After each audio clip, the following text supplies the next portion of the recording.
My god, you look beautiful.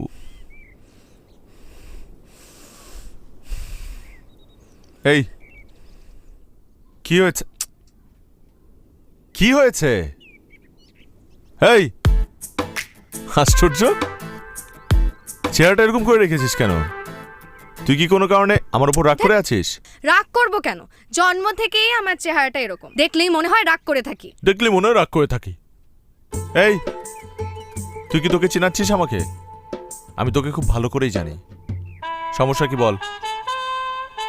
সমস্যা কি তুই বুঝিস না? কথা নেই বার্তা নেই, হুট করে আমাকে ফোন দিয়ে বললি বিয়েটা আমি করে ফেলছি, জুই শুনছো? কেন কেন তোর বিয়ে করতে হবে?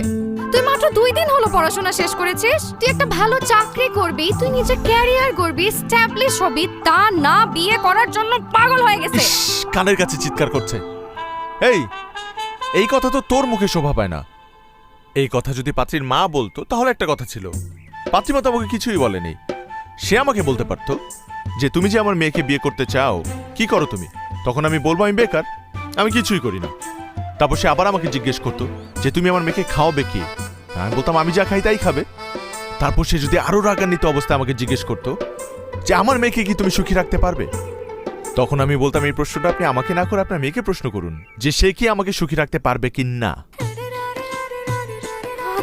আরে আজবের কি আছে এখানে? বিয়ের যত অ্যারেঞ্জমেন্ট, যত হ্যারাসমেন্ট সব তো আমাকে পোহাতে হচ্ছে। তুই প্যারা নিচ্ছিস কেন? You're a guest, you're a very special guest, no offence.